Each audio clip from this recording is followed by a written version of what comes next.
matin, avant même que le soleil ne perce les nuages gris de la banlieue, Madeleine ouvrait sa porte avec la même appréhension douce amère au fond du cœur. Le vent froid lui mordait les joues, mais ce n'était rien comparé à ce qu'elle voyait, là, sur le trottoir d'en face. 3 enfants, toujours ensemble. 3 visages pâles, trop sérieux pour leur âge. Des triplés sans abri, abandonnés par un monde pressé qui ne prenait plus le temps de regarder en bas. Elle ne connaissait pas leur nom. Eux non plus ne parlaient presque jamais. Pourtant, chaque jour, Madeleine préparait 3 bols fumants de soupe, 3 morceaux de pain encore tièdes, et parfois un peu de chocolat quand ses économies le permettaient. Elle les déposait discrètement sur le muret, comme si ce geste devait rester secret, presque sacré. Les enfants la regardaient manger avec les yeux, puis hochaient la tête en signe de remerciement. Aucun mot. Juste ce silence lourd, chargé d'histoires invisibles. Madeleine vivait seule dans une petite maison modeste. Sa vie avait été simple, parfois dure, mais jamais vide. Nourrir ses enfants était devenu son unique rituel, sa raison de se lever chaque matin. Elle ne savait pas pourquoi elle le faisait, seulement qu'elle ne pouvait pas faire autrement. Comme si un fil invisible les liait. Mais ce matin-là, quelque chose était différent. En tendant la main pour poser les bols, elle sentit un frisson étrange lui parcourir l'échine.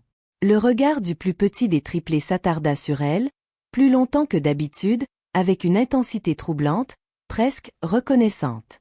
Si cette histoire vous touche, pensez à aimer la vidéo et à vous abonner à la chaîne pour ne manquer aucune de nos histoires émouvantes. Madeleine ne le savait pas encore, mais ce simple regard annonçait un bouleversement. Un secret enfoui, prêt à refaire surface, et une destinée qu'aucun d'eux n'aurait pu imaginer. Les jours suivants, Madeleine ne parvint pas à chasser ce regard de son esprit. Il la suivait jusque dans son sommeil, comme une question restée sans réponse. Les triplés continuaient de l'attendre au même endroit, immobile, presque figé dans le décor urbain. Pourtant, quelque chose avait changé. Ils semblaient plus attentifs, comme s'ils observaient chacun de ses gestes, chaque mouvement de ses mains ridées lorsqu'elle déposait la nourriture. Un matin, elle remarqua leurs vêtements. Propres. Trop propres pour des enfants dormant dehors.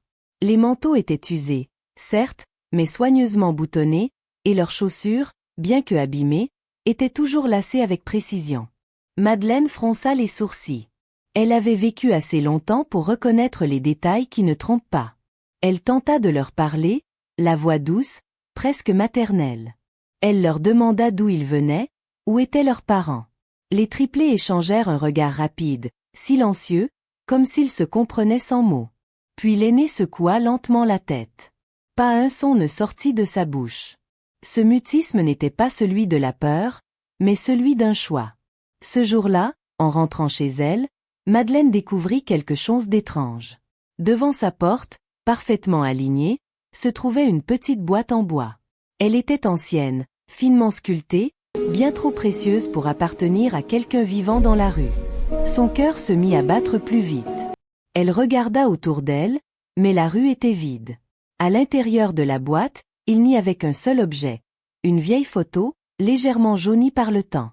Madeleine sentit ses mains trembler lorsqu'elle la saisit. Sur cette photo, 3 bébés identiques dormaient côte à côte, et derrière eux, une femme au visage étrangement familier. Madeleine s'assit lentement, comme si ses jambes refusaient de la porter davantage. La photo tremblait entre ses doigts. Elle plissa les yeux, s'approcha de la lumière, cherchant à chasser une impression absurde.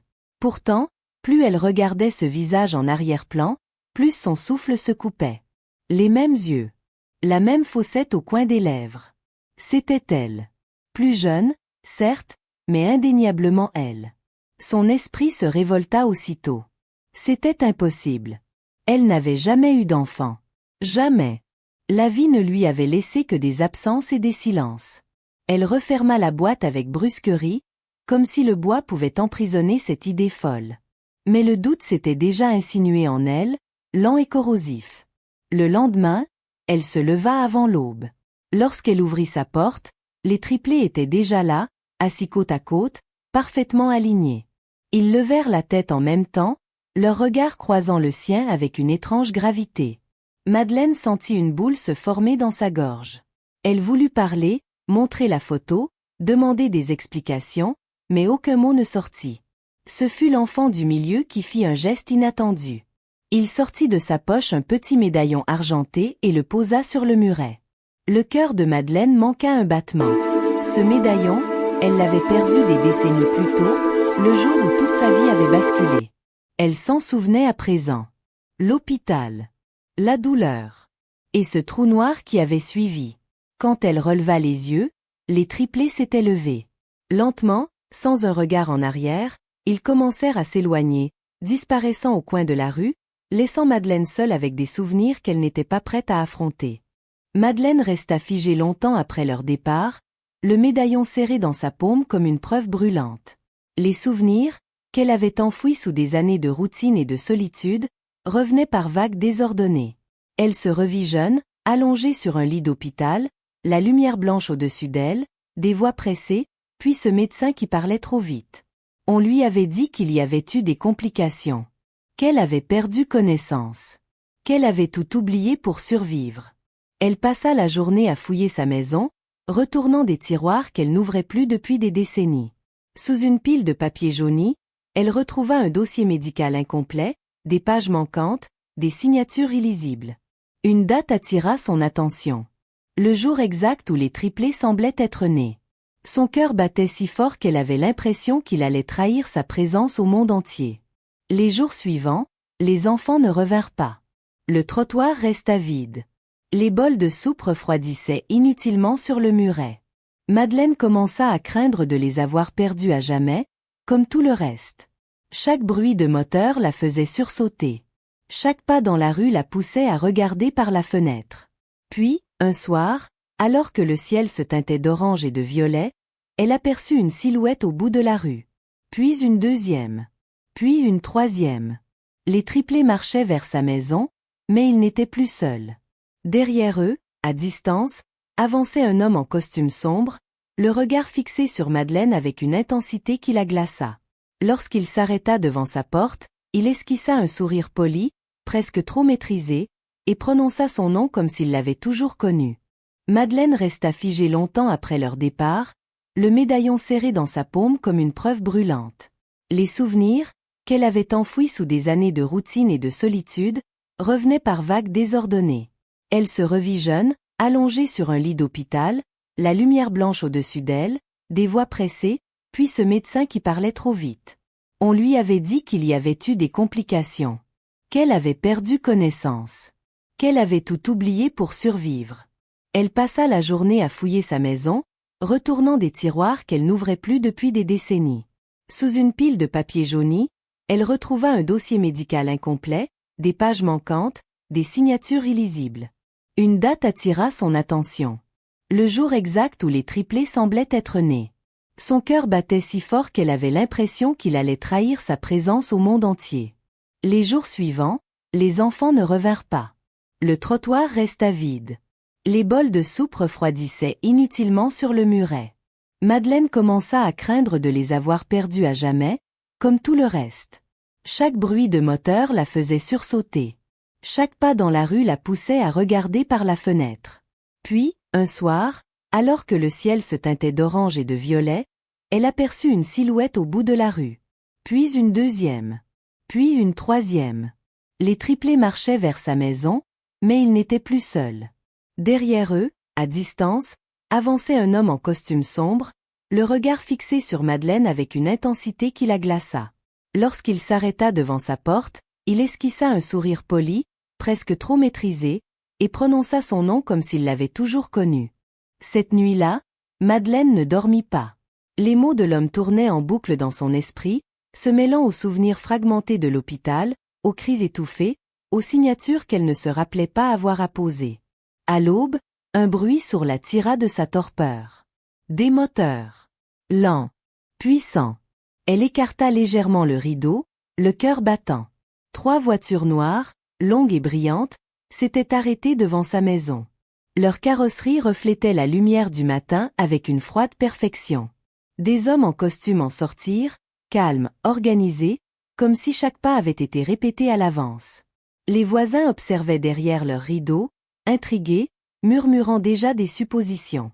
Madeleine ouvrit la porte avant même qu'on ne frappe. Les triplés étaient là, debout près des voitures. Habillés différemment. Élégants. Propres. Transformés. Pourtant, leurs regards étaient les mêmes. Profonds. Liés aux siens par quelque chose d'indestructible. Elle sentit ses jambes faiblir. Tout ce qu'elle avait redouté prenait forme. L'homme de la veille s'avança et lui expliqua que ses enfants n'étaient pas de simples orphelins. Ils faisaient partie d'un héritage immense, dissimulé pendant des années pour les protéger. Des familles influentes. Des fortunes colossales. Des secrets qui ne devaient jamais remonter à la surface. Jusqu'à aujourd'hui. Il lui tendit une enveloppe épaisse. À l'intérieur, des documents officiels, des noms, des chiffres, et une phrase qui la frappa comme un coup de tonnerre. Elle n'était pas seulement leur mère biologique, elle était la clé de tout ce qui allait suivre. Et le choix qu'elle ferait dans les prochaines heures déciderait du destin de bien plus que 3 enfants. Madeleine referma lentement l'enveloppe, comme si le papier pouvait contenir l'ampleur de ce qu'elle venait de découvrir. Ses mains tremblaient, non pas de peur, mais d'une responsabilité écrasante. Les hommes en costume attendaient, silencieux, respectueux en apparence, mais pressés par une urgence qu'ils ne formulaient pas. Le quartier entier semblait suspendu à cet instant. Elle fut invitée à monter dans l'une des voitures. À l'intérieur, le cuir sentait le neuf et le pouvoir. Les triplés prirent place face à elle. Pour la première fois, l'un d'eux parla. Sa voix était calme, étonnamment adulte. Il lui dit qu'il savait depuis longtemps qui elle était. Qu'il l'avait retrouvée après des années de recherche discrète. Et qu'ils avaient voulu la connaître telle qu'elle était vraiment, sans argent, sans masque. Le trajet fut long. À travers la vitre teintée, Madeleine voyait défiler une ville qu'elle ne reconnaissait plus. Elle se sentait à la fois étrangère et étrangement à sa place. Ils arrivèrent devant une immense propriété, entourée de grilles dorées et de jardins parfaitement entretenus. Tout respirait la richesse, mais aussi une froideur calculée. À l'intérieur, des avocats, des médecins et des conseillers attendaient. On lui parla de tests ADN déjà réalisés, de preuves irréfutables, de contrats prêts à être signés. On lui proposa une vie confortable, protégée, à condition qu'elle accepte certaines règles, certains silences. Madeleine leva les yeux vers les triplés. Leur regard n'était pas suppliant. Il était confiant. Comme s'il savait déjà que la décision qu'elle prendrait ne serait pas dictée par l'argent, mais par quelque chose de bien plus rare. Madeleine demanda du temps. Un simple instant pour respirer, pour écouter son cœur plutôt que les voix autoritaires qui l'entouraient. On la conduisit dans une pièce baignée de lumière, donnant sur un jardin silencieux.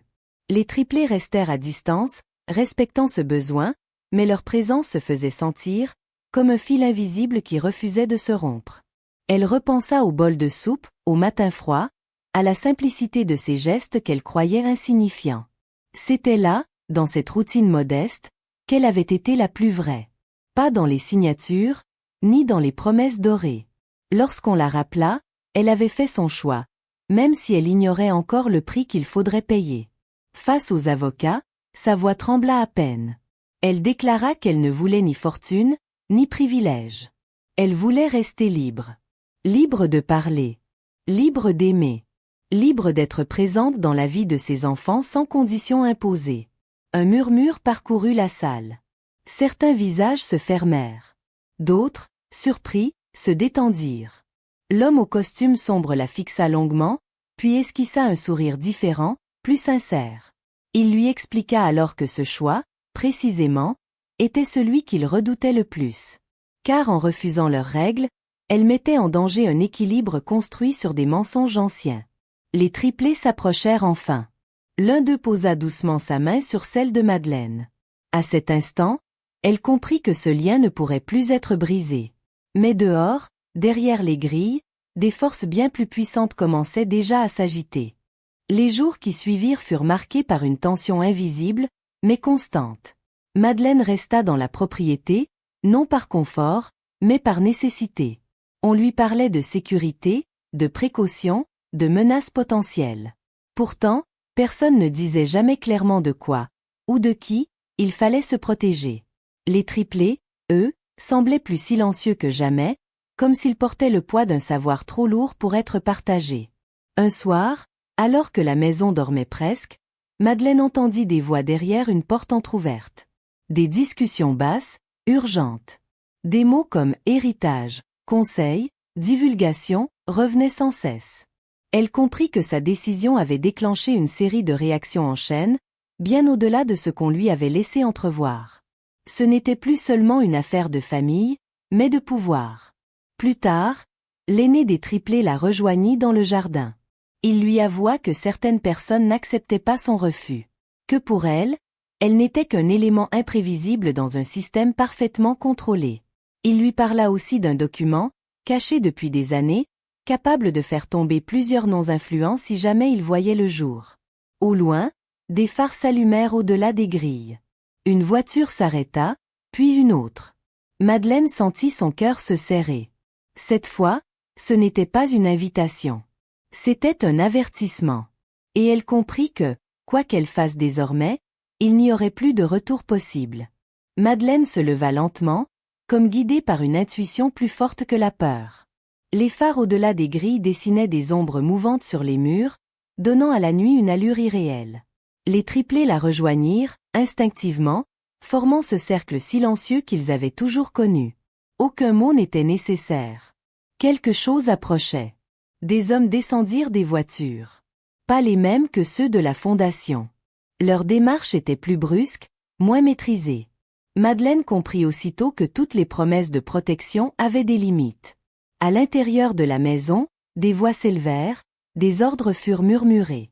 Le système qu'on lui avait décrit, si solide en apparence, commençait à se fissurer. L'homme au costume sombre apparut à son tour, le visage tendu. Il lui demanda si elle avait parlé. Si elle avait montré quoi que ce soit à quelqu'un. Madeleine secoua la tête, mais son silence n'apaisa rien. Il savait. Il savait que le simple fait qu'elle existe encore, qu'elle refuse de se taire, représentait un danger. L'un des triplés sortit alors de sa poche une clé USB. Petite. Banale. Il la tendit à Madeleine avec un calme déconcertant. Il lui dit que tout était là. Les preuves. Les noms. Les dates. La vérité entière. Et que désormais, c'était à elle de décider quand le monde devrait l'entendre. Au même instant, un bruit sec retentit derrière les grilles. Un verrou qui cède. Les regards se croisèrent. Madeleine serra la clé dans sa main, consciente que le prochain pas qu'elle ferait pourrait tout changer. Le portail s'ouvrit dans un grincement métallique qui sembla déchirer la nuit. Madeleine recula d'un pas, instinctivement, tandis que les triplés restaient immobiles, étonnamment calmes. Les hommes pénétrèrent dans l'enceinte, leurs silhouettes découpées par les lumières froides. Aucun ne parlait. Tout se jouait dans les regards, dans cette tension épaisse qui rendait l'air presque irrespirable. L'homme au costume sombre murmura quelque chose dans son oreillette, puis fixa Madeleine avec une gravité nouvelle. Il ne s'agissait plus de persuasion, mais de contrôle. Elle sentit alors le poids réel de la clé USB dans sa main, minuscule objet capable de renverser des empires. Elle pensa à sa petite maison, à la rue tranquille, au bol de soupe déposé chaque matin. À quel moment cette vie simple avait-elle basculé dans un jeu si dangereux? Un mouvement brusque attira son attention. Deux hommes s'étaient approchés des triplés. Madeleine avança sans réfléchir, sa voix s'élevant malgré la peur.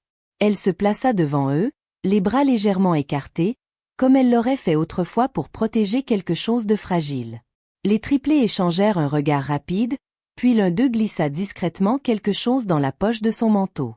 Au loin, des sirènes retentirent soudain. Courtes, éloignées, mais suffisantes pour semer le doute. Les hommes hésitèrent. Leurs certitudes vacillèrent l'espace d'un instant. L'homme au costume sombre serra la mâchoire, conscient que chaque seconde perdue changeait l'équilibre des forces. Madeleine comprit alors que la nuit ne faisait que commencer, et que le choix qu'elle croyait avoir fait n'était que le premier d'une longue série. Lorsque l'aube se leva enfin, le silence qui enveloppait la propriété n'était plus celui de la menace, mais celui des vérités mises à nu. Les grilles grandes ouvertes, les voitures disparues, et avec elles, les hommes qui croyaient pouvoir décider du destin des autres. Tout s'était joué en quelques heures, dans l'ombre, là où les mensonges survivent rarement à la lumière. Madeleine se tenait dans le jardin, le regard posé sur les triplés. Pour la première fois, elle ne voyait plus des enfants perdus, mais 3 vies entières, solide, consciente, libérée. La clé USB n'était plus un fardeau. La vérité avait trouvé son chemin, transmise aux bonnes personnes, au bon moment. Les noms influents tombèrent les uns après les autres, et avec eux, un système bâti sur l'injustice et le silence. On lui proposa encore des maisons, de l'argent, une existence à l'abri du besoin. Elle refusa doucement. Elle choisit autre chose. Elle retourna dans sa petite maison, là où tout avait commencé, accompagnée des triplés. Non pas pour revivre le passé, mais pour le transformer. Ensemble, ils ouvrirent un lieu d'accueil pour les enfants oubliés, ceux que personne ne regarde, ceux qui attendent juste un geste. Chaque matin, Madeleine préparait toujours la soupe. Mais désormais, autour de la table, il y avait des rires, des voix, et une famille née non seulement du sang, mais du courage et de l'amour. Et dans ce quartier ordinaire, une légende silencieuse prit vie. Celle d'une femme simple, dont la bonté avait changé le cours de nombreuses destinées.